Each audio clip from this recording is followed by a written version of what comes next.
एक बार की बात है, एक गांव में गांव वालों ने मिलकर गांव में एक बहुत बड़े मंदिर का निर्माण करने के बारे में सोचा। और जब मूर्ति बनाने की बारी आई तो आसपास के सारे क्षेत्र में ढूंढा कि सबसे अच्छी मूर्ति बनाने वाला व्यक्ति कौन सा है, और उसे बुलाया और उसे कहा कि तुम्हें अब तक की तुम्हारे द्वारा बनाई गई जितनी भी मूर्ति है उनमें से सबसे सुंदर मूर्ति बनाना है हमारे मंदिर के लिए। उस मूर्तिकार ने गांव वालों की बात मान ली, लेकिन अपनी एक शर्त रखी कि मुझे इस मूर्ति को बनाने के लिए कम से कम 1 साल का समय तो लगेगा ही, और हो सकता है कि इससे ज्यादा समय लगे, क्योंकि मुझे सबसे पहले एक बहुत बड़ा और बहुत अच्छा पत्थर ढूंढना होगा जिससे मैं मूर्ति बना सकूं, और उस मूर्ति को बनाने में उसके बाद काफी समय लग सकता है। अब गांव वालों ने मूर्तिकार की बात मान ली कि चाहे 1 साल लग जाए या उससे ज्यादा भी समय लग जाए, लेकिन हमारी मूर्ति अब तक की सबसे सुंदर मूर्ति होना चाहिए। मूर्तिकार ऐसी मूर्ति बनाने के लिए तैयार हो गया और निकल पड़ा सबसे बड़े और अच्छे पत्थर को ढूंढने के लिए। उसने काफी समय तक अच्छे पत्थर की खोज की, लेकिन उसे कोई पत्थर नहीं मिला। उसके बाद वो एक दिन एक जंगल से गुजर रहा और वहां पर उसे एक बहुत बड़ा और बहुत सुंदर पत्थर मिला, और उसके दिमाग में आया कि मुझे इसी पत्थर से मूर्ति बनाना चाहिए। उस मूर्तिकार ने अपने कारीगरों को बुलाया,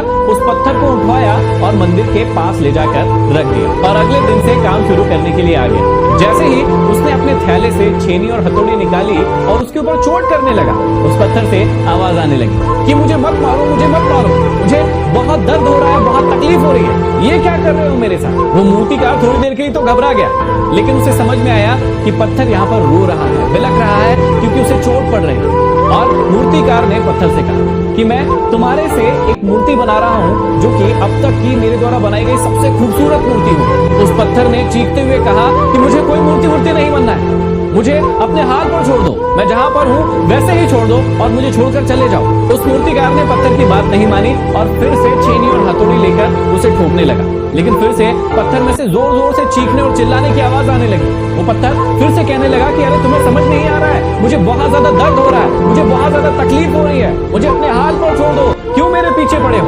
उस मूर्तिकार ने सोचा कि यदि पत्थर ऐसे ही चिल्लाते रहा तो मेरा मन भी नहीं लगेगा, मेरी इच्छा भी नहीं होगी और काम भी कभी पूरा नहीं हो पाएगा, इसलिए मुझे इस पत्थर को यहीं छोड़ देना चाहिए और मुझे किसी नए पत्थर की तलाश में जाना चाहिए। अब इस प्रकार वो मूर्तिकार और कारीगर उसी जंगल में दोबारा गए, क्योंकि जहां पर पत्थर रखा हुआ था वहां पर और भी बहुत अच्छे अच्छे पत्थर रखे हुए थे। तो मूर्तिकार ने सोचा कि वहीं से मुझे कोई और बहुत अच्छा पत्थर मिल सकता है, तो मुझे वहां पर वापस जाना चाहिए। वो मूर्तिकार उसी जगह पर वापस गए और वहां पर उसने थोड़ी देर के बाद देखा कि उसी प्रकार का एक बहुत बड़ा और बहुत अच्छा पत्थर पड़ा हुआ।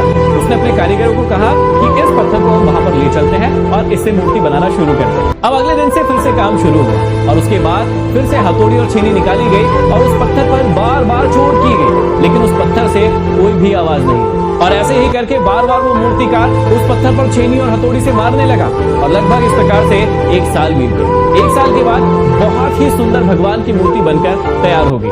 सारे गांव वालों को देखने के लिए बुलाया गया और सभी लोग बहुत ही खुश थे कि देखिए कितनी सुंदर मूर्ति बनी है, साक्षात भगवान। अब जब मूर्ति और मंदिर दोनों का ही निर्माण हो चुका था तो मूर्ति की स्थापना का दिन तय किया गया और सारे गांवों में खबर भिजवाई गई कि मूर्ति की स्थापना का ये दिन है, आप सभी को पूजा पाठ के लिए आना है। और इसके बाद हजारों की संख्या में लोग वहां पर मूर्ति की स्थापना के लिए पहुंचे। खूब आरती हुई, पूजा पाठ हुई और मूर्ति की पूजा की गई। सभी लोग बहुत ज्यादा खुश थे। जब पूजा पाठ समाप्त हो गई तो उसके बाद नारियल फोड़ने की बारी आई। किसी ने पूछा कि इस नारियल को मैं कहां पर फोड़ूं? तो वहीं पर एक पंडित था, उसने कहा कि देखो बाहर पर एक बहुत बड़ा पत्थर रखा हुआ है, हर व्यक्ति नारियल वहीं पर फोड़े। और उसके बाद सारे के सारे लोग उस बड़े पत्थर की ओर गए और वहां पर नारियल फोड़ने लगे। और उसके बाद बाहर रखा हुआ वो पत्थर फिर से चीखने लगा, चिल्लाने लगा कि अरे ये मेरे साथ क्या कर रहे हो, अरे ये मेरे ऊपर नारियल क्यों फोड़ रहे हो। लेकिन उस पत्थर की आवाज अब किसी को भी सुनाई नहीं दे रही थी। लेकिन वो पत्थर देख पा रहा था कि जो दूसरा वाला पत्थर बाद में आया था